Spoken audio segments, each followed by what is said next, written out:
Imagine discovering that the person you trusted most was living a lie. My wife, the woman I gave everything to, betrayed me with the husband of her best friend. What started as a seemingly perfect marriage crumbled into secrets, deception, and heartbreak. But this isn't just a story of betrayal. It's about finding strength in the wreckage and how two shattered souls can rebuild something beautiful from the ashes. Stay with me, because what happens next will change everything.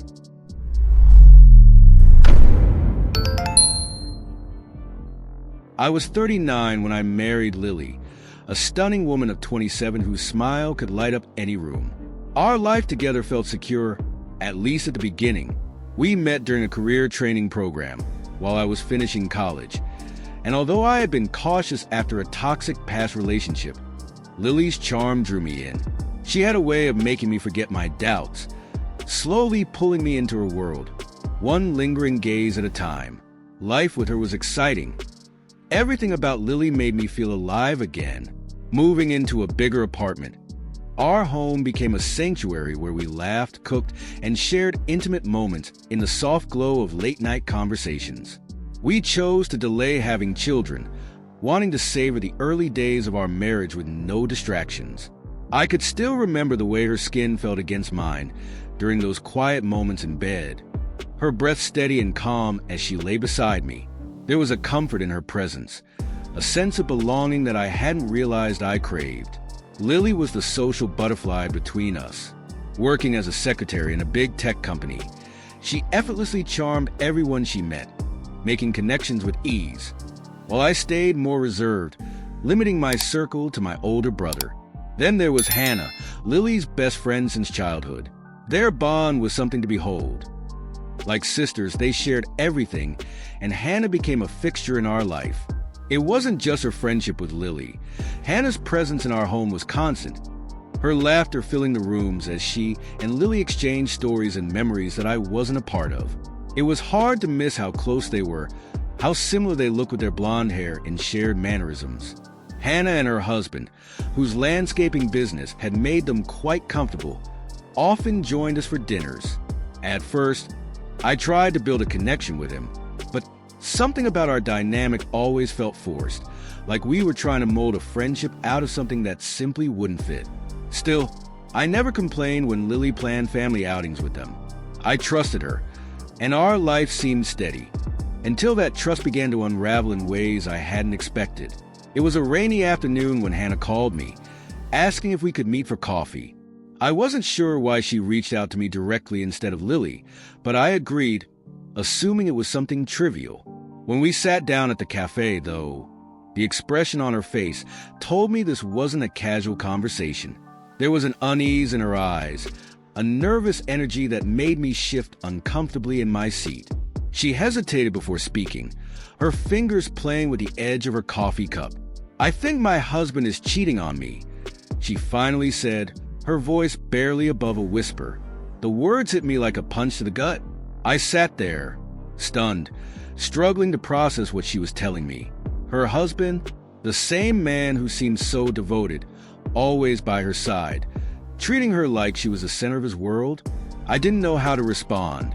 My mind raced as I tried to piece together the implications. Why was she telling me this? Why not Lily, her best friend? My thoughts were interrupted when Hannah explained that she had confided in Lily already, several times, in fact, but hadn't found the comfort or advice she had expected. It felt odd to me. Lily was usually so supportive of her. But according to Hannah, my wife had dismissed her concerns. As she spoke, I could feel something stirring inside me, an unsettling suspicion that I couldn't shake. Lily had been different lately, more distant. She had started comparing our marriage to Hannah's, often bringing up how Hannah's husband spoiled her with lavish gifts and romantic gestures. I hadn't paid much attention to it at the time, but now it all seemed connected. Was that jealousy in Lily's voice? Or was it something darker? Hannah continued, unaware of the storm of thoughts raging inside my head. She mentioned her husband's sudden secretive behavior, the late nights, the hushed phone calls, and my heart sank further. I could barely concentrate on what she was saying, the pit in my stomach growing with every detail. Could it be true? Could my own wife be involved in this? I shook off the thought. It was too absurd, too cruel. But the seed of doubt had been planted, and it wasn't going away. The evening I discovered the truth, everything felt off from the start. Lily had been quieter than usual, her eyes avoiding mine during dinner, her fingers tapping nervously against the table. I should have known something was wrong, but I had been trying so hard to push away the growing doubts, convincing myself it was just paranoia. After all, we had been through so much together, and I couldn't imagine her being unfaithful. But that night, fate had other plans. Lily had gone to bed early, and I stayed up, unable to sleep, my mind racing with Hannah's words from earlier that week.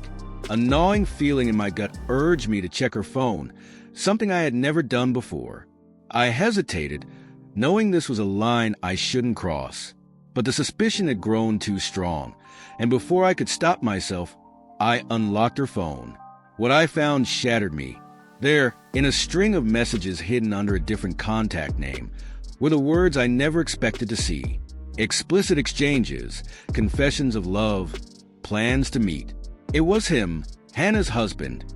I felt the blood drain from my face as I scrolled through the texts, each one a dagger twisting deeper into my chest. My hands shook, my breath caught in my throat. The reality of it hit me like a tidal wave. I had been deceived, played for a fool by the one person I trusted most. I stood there, staring at the screen, frozen in disbelief. The air around me felt heavy, suffocating. I wanted to confront her, scream, demand answers, but I couldn't move. All I could do was replay the moments in my head. Her distant smiles, the late nights out with friends, the sudden comparison of our marriage to Hannah's. It all made sense now. The truth had been in front of me all along, and I had been too blind to see it. When I finally confronted Lily the next morning, I didn't approach it with anger, at least not at first. I wanted to hear her admit it, to see if she would even have the decency to confess. "Is there something you need to tell me?" I asked, my voice low, barely hiding the tremor beneath it. She didn't meet my gaze, and that was all the confirmation I needed. "Why?" The word escaped my lips, not as a demand, but as a broken plea. I needed to understand. Why had she done this to us? To me? At first, she tried to lie, but as I pulled out her phone, showing her the messages, her facade crumbled. Tears filled her eyes, but there was no remorse, only the realization that she had been caught. She fell silent, her body rigid, as if the weight of her betrayal had finally caught up to her. But it was too late. The morning after I found the messages, everything felt surreal. As I sat across from Lily at the breakfast table, it was as if time had slowed, the quiet clinking of utensils the only sound between us. My stomach churned with a mix of anger and heartbreak, and I knew I couldn't keep pretending everything was fine. The weight of what I had discovered the night before hung heavily between us, thickening the air with unspoken words. I stared at her, watching for any sign that she felt what I did, but Lily's eyes were downcast, avoiding mine, her movements deliberate yet detached. The silence was unbearable, so I finally broke it. "I know," I said, my voice low but steady. She froze, her hand midair with a piece of toast that she suddenly didn't seem interested in. Slowly, she set it down, but still refused to look at me. "What do you mean?" she asked, her voice too calm, too composed for what was about to come. I reached for her phone, sliding it across the table toward her. "I saw the messages," I said, my throat tightening as I spoke. Everything, the impact of my words seemed to hit her like a slap. She flinched, her face paling as the truth settled in. For a moment, I thought I saw a flicker of guilt in her eyes, but it disappeared as quickly as it had come, replaced by something else. Defiance, maybe, or was it fear? I couldn't tell anymore. She opened her mouth to speak, but I cut her off. "Don't bother lying, Lily. It's over. I know everything." My voice shook with the effort of holding back the anger that threatened to spill out. She finally met my gaze, her expression shifting into something pleading, as if she could still salvage what was left between us. It wasn't like that, she began, her voice trembling. I didn't mean for it to happen. I was confused. Confused? I interrupted, my voice rising despite myself. You were confused when you were texting him? When you were meeting him behind my back? Is that what confusion looks like to you? Her lips quivered, but no words came out. The tears that started to form felt like a hollow act, and I wasn't sure if they were meant to manipulate me or if she was genuinely scared of what was coming next. Either way, I couldn't let myself care anymore. I trusted you, I said, my voice breaking with the weight of the betrayal. You were everything to me, and this is how you repay that trust? With lies? With him. She lowered her head, her hands gripping the edge of the table, as if it were the only thing keeping her from falling apart. Please, she whispered. I can explain. I stood up, unable to listen any longer. The sight of her, sitting there, pretending to be the victim in all of this, filled me with a bitterness I hadn't known I was capable of feeling. There's nothing to explain, I said coldly. You destroyed us, Lily. You destroyed everything. As I spoke, I felt a strange shift in the air, the power that had once been hers. Her charm, her beauty, the way she could make me feel like the luckiest man alive, was gone. In that moment, it was as if she was shrinking before my eyes, the weight of her actions finally crashing down on her. And for the first time, I realized I was the one in control now. I'm filing for divorce, I said, the words heavy but final. And I don't want to hear another excuse from you. Lily's breath hitched, her eyes wide with shock. No, please, we can fix this. I can change. Just give me a chance. But I had already made up my mind. It's over, Lily, I said, walking away as her words faded into the background, leaving behind only the cold, hard truth. The woman I once loved was gone, and there was no going back. After the confrontation with Lily, I found myself adrift in a sea of emotions I couldn't control. Anger, betrayal, and a hollow sense of loss clung to me like a shadow, no matter how hard I tried to shake them off. The only person who seemed to understand was Hannah. She knew the pain because she was living it, too, betrayed by the same people we had trusted most. At first, it was purely about support. We would meet for coffee or talk late into the night. Our conversations a mixture of bitter revelations and tentative hopes for the future. She was my anchor in a time when everything else felt like it was spiraling out of control. The way she looked at me, her eyes reflecting the same raw hurt I felt, made it easier to open up to her. I hadn't realized how much I needed someone to understand. One evening, we sat together in her living room. The rain was pounding against the windows, an echo of the storm still raging inside me. Hannah poured 2 glasses of wine, and as she handed me mine, our fingers brushed. It was such a small, innocent touch, but the electricity between us was undeniable. For a moment, I hesitated, unsure if it was the right thing, but then our eyes met, and I saw it. Something deeper, something that had been quietly building between us. We didn't speak of it, but the tension between us was almost tangible. Every time she leaned closer, I could feel the heat radiating from her, and every glance she stole in my direction seemed to linger just a second too long. The air in the room felt thick with unspoken desires, as if we were both holding our breath, waiting for something to happen. It wasn't just about the betrayal anymore. There was something more, an undeniable connection that went beyond the pain we shared. Hannah's presence soothed me in a way that no one else's could. Her laugh, the way her eyes crinkled at the edges when she smiled, the subtle curve of her lips, it all drew me in, like a magnet pulling me towards something I didn't even know I needed. She reached out, gently resting her hand on mine. "We'll get through this," she whispered, her voice soft but full of determination. There was no sadness in her eyes this time, only a quiet strength that made me realize how much she had endured. I nodded, but in that moment, the way her hand lingered on mine made my heart race.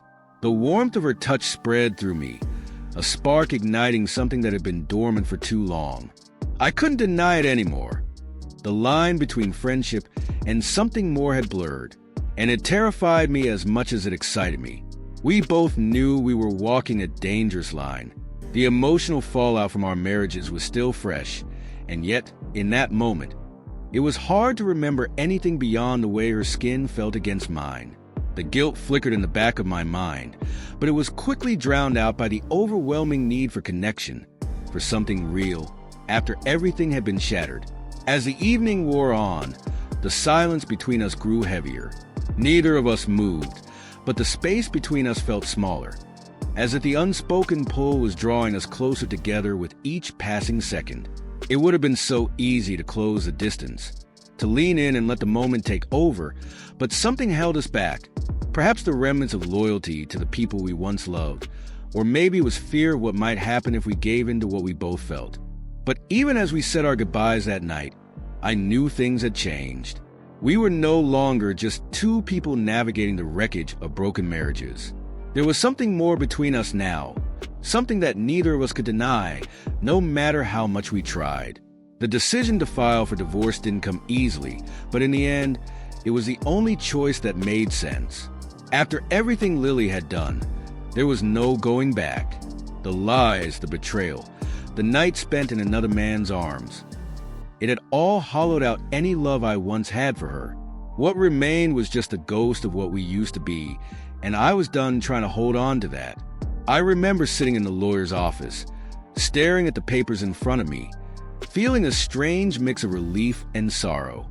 I had spent years with Lily, shared so much of my life with her, and yet the person I thought I knew had vanished the moment her betrayal came to light.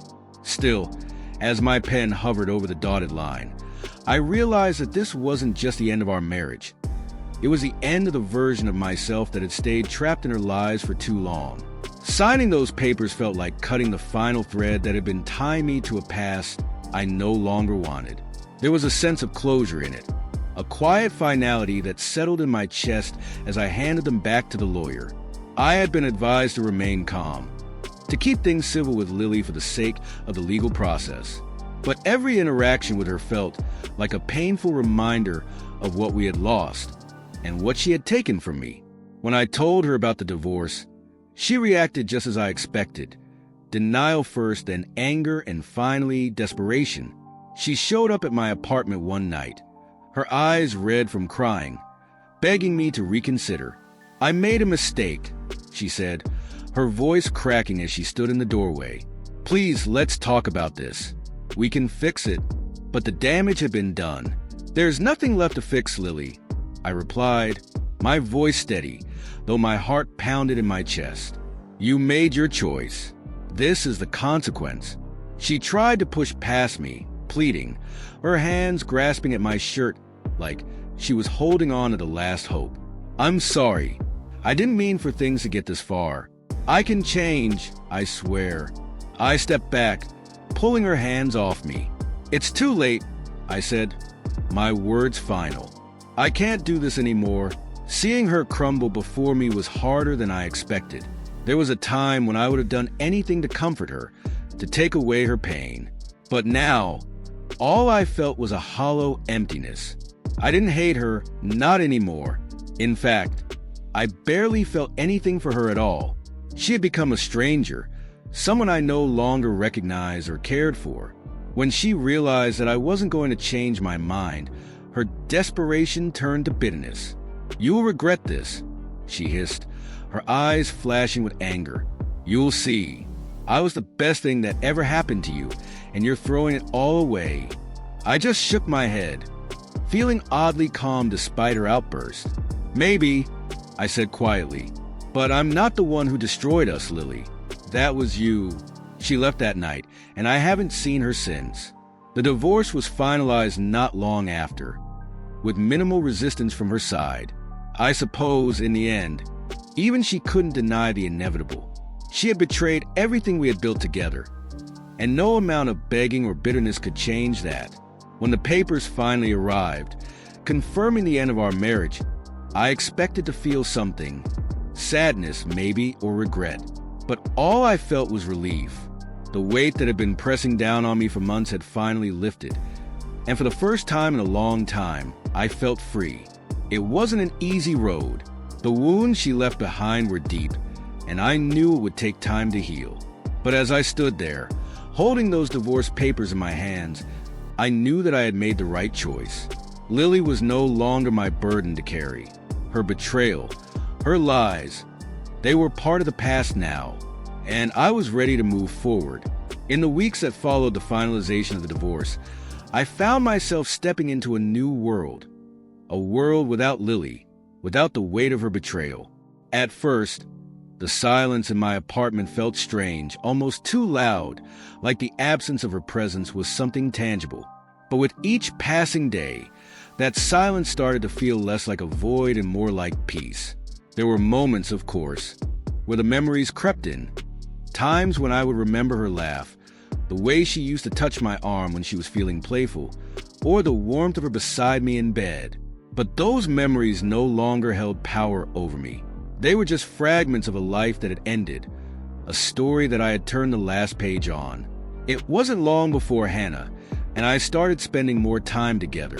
At first, it was just casual. Two people who had gone through something painful, leaning on each other for support.